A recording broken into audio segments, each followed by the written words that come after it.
Hello everyone.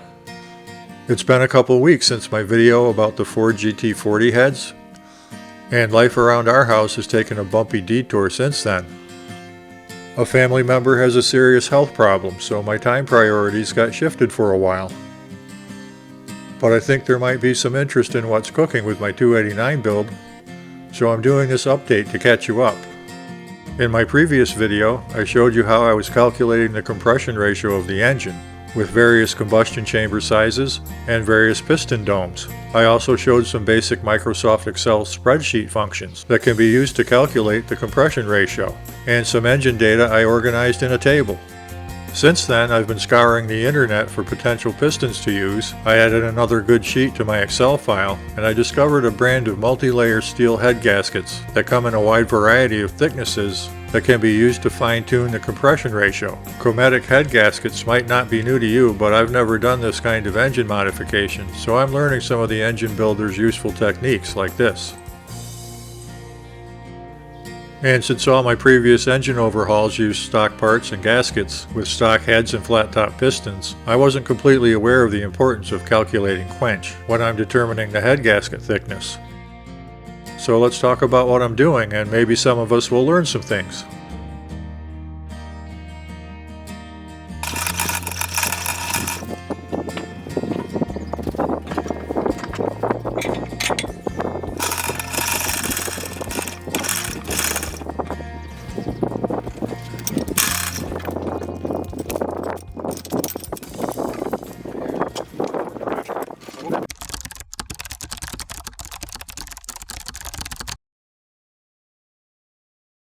Quench area in a cylinder head refers to the distance between the piston and the cylinder head at top dead center, which is crucial for optimizing engine performance by promoting turbulence and improving the air-fuel mixture.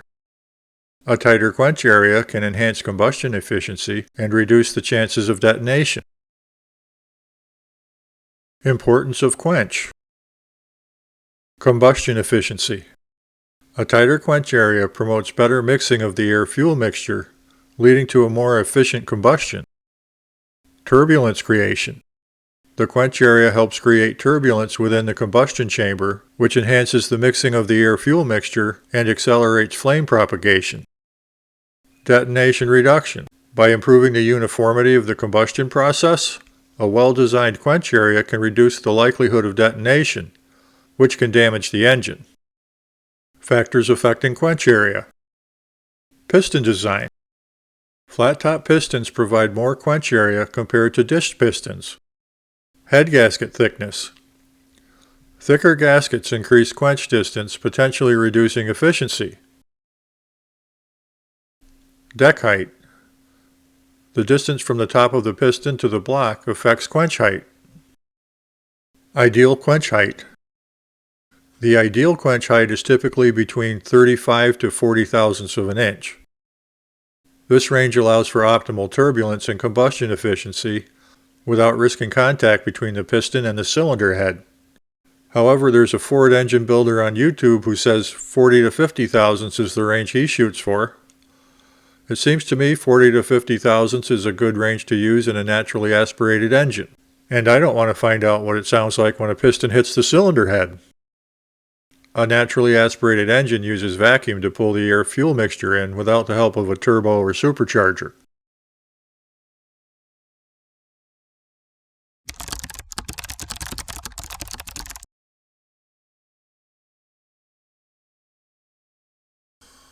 Back to my simple quench diagram. Here's the piston to deck clearance. I've added a connecting rod and a couple crankshaft journals. This is the connecting rod journal. This is the main bearing journal. If you're not aware, a Ford 289 piston and a Ford 302 piston share the same dimensions. You can run a 302 piston in a 289 and vice versa. The compression height is the measurement from the center line of the wrist pin to the top of the piston. The stock Ford 289 and 302 have a compression height of 1 inch 608 thousandths. The 289 and 302 have different connecting rod lengths. The 289 has a connecting rod that measures 5 inches 155 thousandths. from the center of the crank rod end to the center of the wrist pin end. The 302 rod measures 5 inches and 90 thousandths. But I'm going to stop mentioning 302 specs at this point because my focus should be on the 289 and I don't want to cloud the issues. The 289 crankshaft stroke is 2 inches 870 thousandths. So the top half of the crank stroke is 1 inch 435 thousandths. Now I'm going to calculate the distance from the center of the main journal to the top of the piston. Notice the crankshaft is at top dead center for these calculations. Take the piston's compression height, the connecting rod length, and half the stroke, and add them up. That comes to 8 inches 198 thousandths. The 289 deck height spec is 8 inches 206 thousandths. Subtract the total piston height we just calculated. The calculated piston to deck clearance is 8 thousandths. Now we can calculate the quench dimension. Take the piston to deck clearance and add it to the compressed head gasket thickness. The quench is 55 thousandths. That's higher than we want it, but is there a way to reduce it? The only way I know of is to use a thinner head gasket. As an example, if we were to use a 37 thousandths compressed thickness head gasket, the quench would be reduced to 45 thousandths, which is acceptable. By the way, Cometic does have a 36 thousandths gasket, so a quench of 44 thousandths is achievable. Actually, they also have a 35 thousandths gasket, so 43 thousandths is achievable.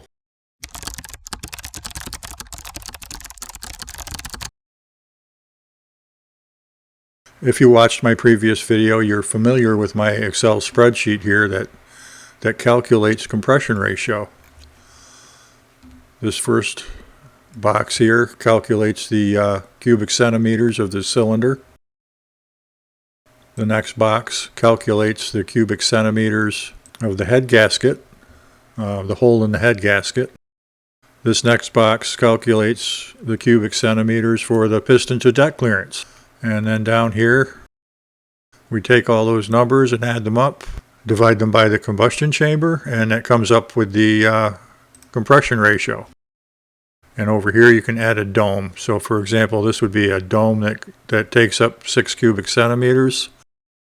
So that would be the difference between a flat top piston and a dome piston. Then I also showed you this table that lists all the measurements I did for the combustion chamber cubic centimeter volume. I did that in a previous video where I showed how I was using a barrette to measure the volume of each combustion chamber.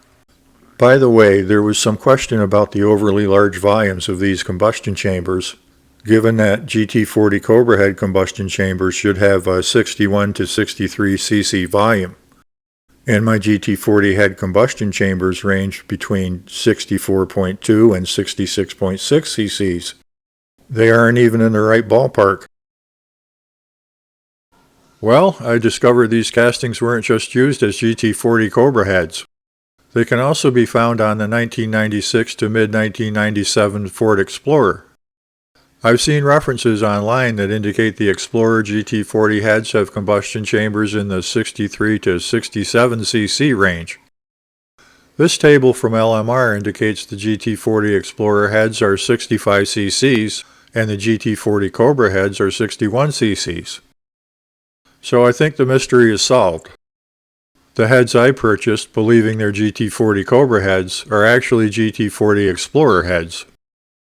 I got taken. Oh well, the Cobra heads and Explorer heads use the same casting, but they were shaved at the factory to turn them into Cobra heads. Live and learn. Now if you recall, there are cells. These are all called cells in the Excel spreadsheet, and some of them are used to do calculations. For example, this one, I color-coded it green. That's an input, so you input a value. Over here, there's a calculation. So I selected this cell, and in this cell it says this cell equals D4 times F4 times H4. So D, this is column D, 4 times F4 times H4, and that's the result here. And there's also a calculation over here M4 times M4, that is this value squared. And so I'll actually make a change here so you can see it. This cell is equal to M4 times M4. M4 is right here. So that would be this value squared equals that. Well, watch this. I'm going to change this. Instead of M4 times M4, I'll use the up caret there. 2, that's the same as squared. So that's M4 squared. And it comes up with the same value. You see what I did there? And I can do the same thing here. Just a little refinement in the formula.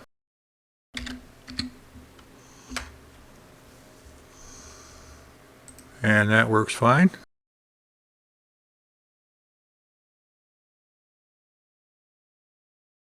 Nothing squared here. Okay.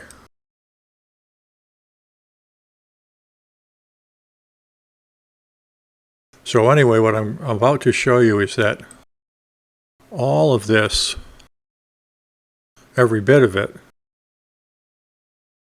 can be built into one single cell, and that's what I've done here. Look at this. Each of these cells, whatever I click on, they all have the same formula built in. See that? Every cell does all the calculations in the background.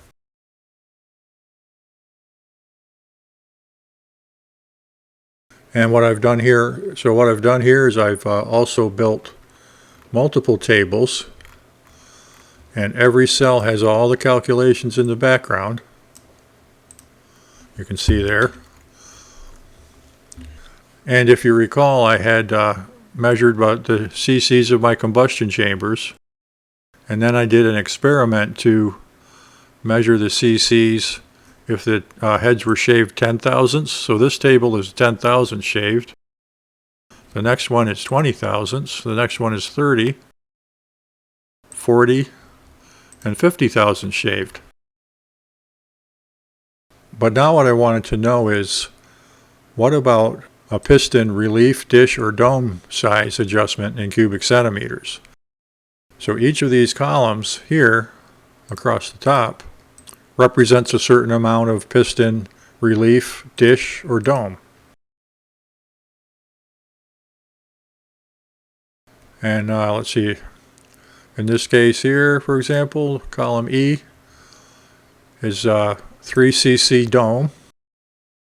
And so if I used a 3 cc dome piston without shaving the head, these are the original values, unshaved, this would be the result. I'd have an average compression ratio of 8.33 to 1. Or if I'm, let's say the dome is 6 cc's right there. On the unshaved head, it would give me an average compression ratio of 9.19 to 1. Or if it was shaved, I'll scroll down more, 20 thousandths, it would give me an average compression ratio of 9.51 to 1, which isn't bad at all. But that's if you're using a 6 cc dome. But all these examples are using numbers up here which aren't the best. For example, the piston to deck clearance, I'm saying 20 thousandths, and the head gasket thickness is 47 thousandths. And that ends up with a quench of 67 thousandths, which is outside the goal. So if you remember, the piston to deck clearance is actually 8 thousandths. So I'll put that in there, and you can see all of these fields updated. And we can use a head gasket thickness to reduce that quench. I'm going to use 36 thousandths. Now look what happened. Quench is reasonable. It's well within the goal. And let's see what happened to our compression ratio. We were talking about a 6 cc dome, and without shaving the head, that gives us an average of 9.77 to 1 compression. So that would be good if there's a 6cc dome piston available that works with GT40 heads. I think I found one. I'm not sure I found one. I'll have to go back and look.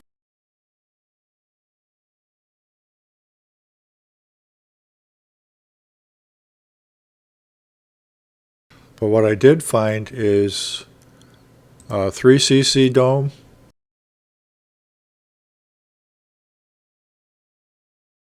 and a 2.6cc dome head piston.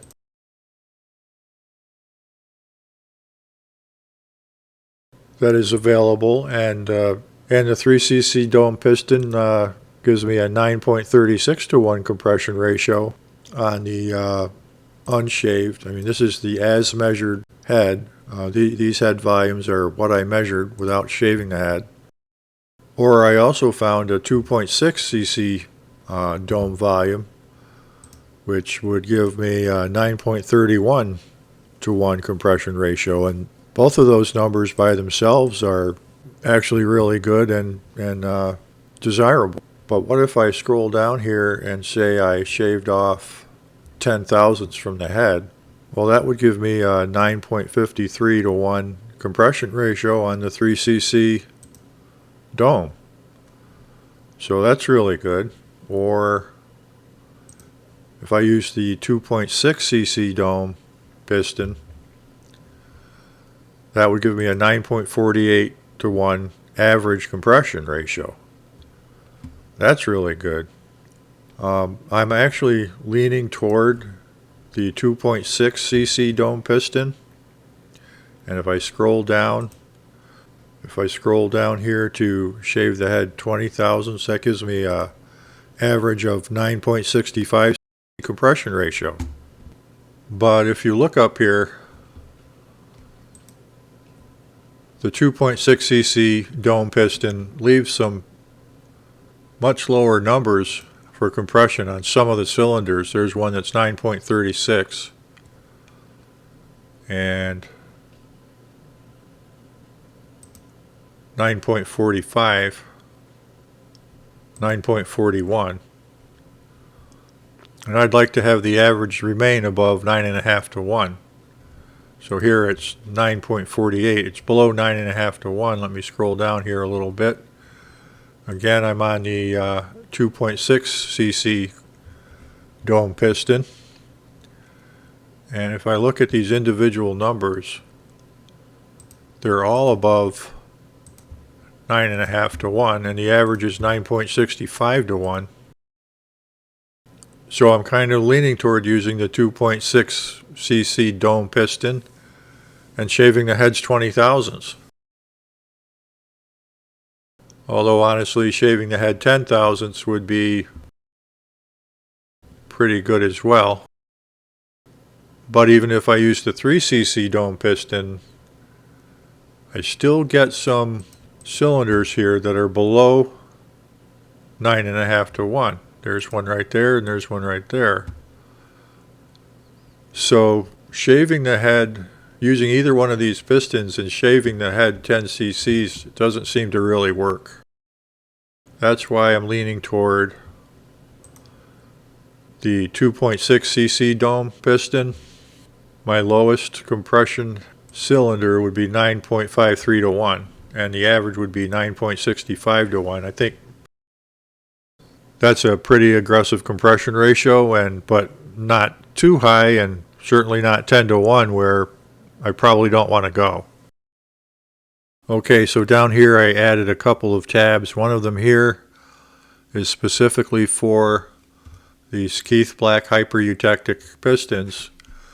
They have a 2.6cc dome, and in this example I used a 35 thousandths head gasket that's compressed, and I ended up with a 43 thousandths quench, which is really good. And let's see, without shaving the heads, that gives me a compression ratio average of 9.34 to 1. If I shave the heads 10 thousandths, the average compression is 9.5 to 1. which is really good. If I can tolerate a couple of these cylinders being a little less, like 9.39 and 9.43, I only need to shave the head 10 thousandths to get an average of 9.5 to 1. I probably don't need to push it to 20 thousandths. Maybe what I should do is calculate what 15 thousandths would be. But 9.67 is more aggressive than I wanted to go. I like that 9.5 to 1 average compression ratio. So this might be the way I go. But I also, now that I think about it, I might create a table if to tell me what happens if I shave the head 15 thousandths rather than 20. Anyway, this is the thought process, and this is probably what I'm going to end up with right here.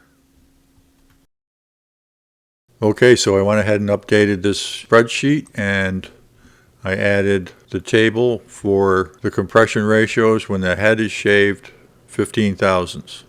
So when the head is shaved 10 thousandths, the average compression ratio is 9.5 to 1. And when it's shaved 15 thousandths, the average compression ratio is 9.59 to 1. And when it's shaved 20 thousandths, the average compression ratio is 9.67 to 1. When it's shaved 15 thousandths, there's one spot here, let's see, 9.47. That's the only place it dips below 9.5 to 1 with a 2.6 cc domed piston. And the rest are 957, 952, 57, 976, 964, 959, 959 with an average of 9.59 to 1. This might be the way to go. Just something else to consider. One last thing. In a previous video I referred to a rule of thumb that's floating around out there that milling 4 thousandths off a head would decrease a combustion chamber's volume by 1 cc. And if that's true, milling 20 thousandths will decrease it by 5 cc's. Well, I proved that isn't true of GT40 heads. The rule of thumb for a GT40 head is that milling 7 thousandths will reduce the chamber volumes by 1 cc. I found this table of thousandths to mill to reduce a chamber by 1 cc for many of the classic American V8s, but it didn't mention Ford GT40 heads, so I reproduced it with GT40 head data, but not GT40P data, because they might not be exactly the same as GT40 heads. If you know what the rule of thumb for GT40P heads should be, I'll update this file and post it. Which, by the way, if you want a screenshot of this, send me an email and I'll send it to you. Whoa.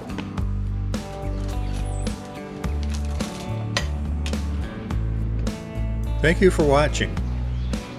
Please take a moment to like and subscribe.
See the motor mounts down there. See what's in?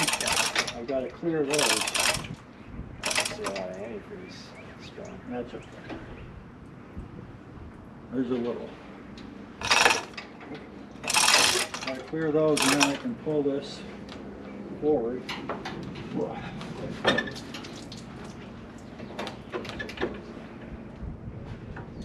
Not just a touch. Okay.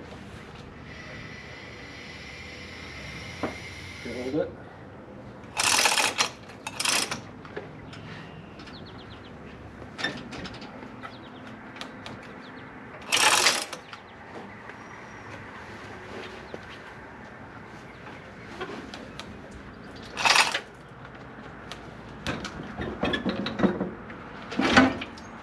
There it is.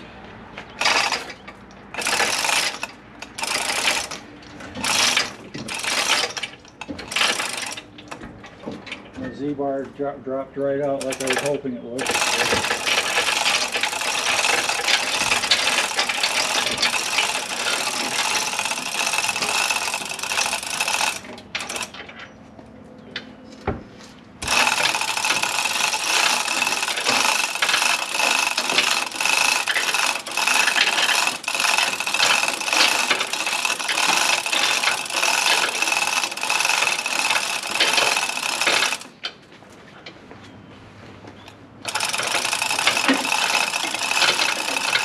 I need to get that higher than this.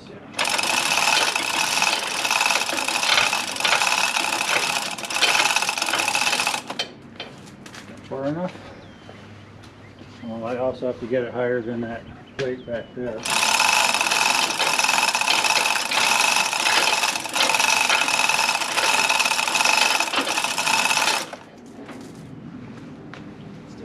Okay, it's definitely clear. Now, before we can move the car back, we have to support the transmission and get the jack out of the way.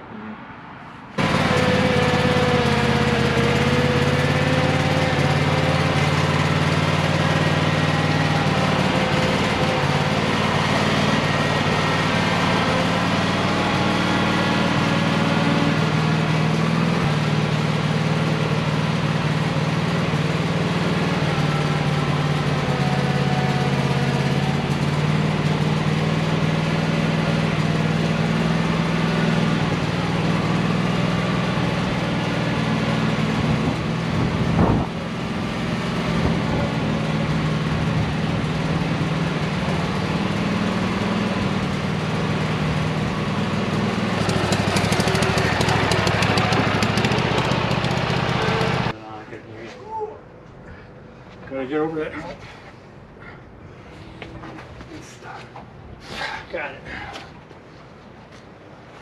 Can you straighten the wheel out? Yeah, that's good.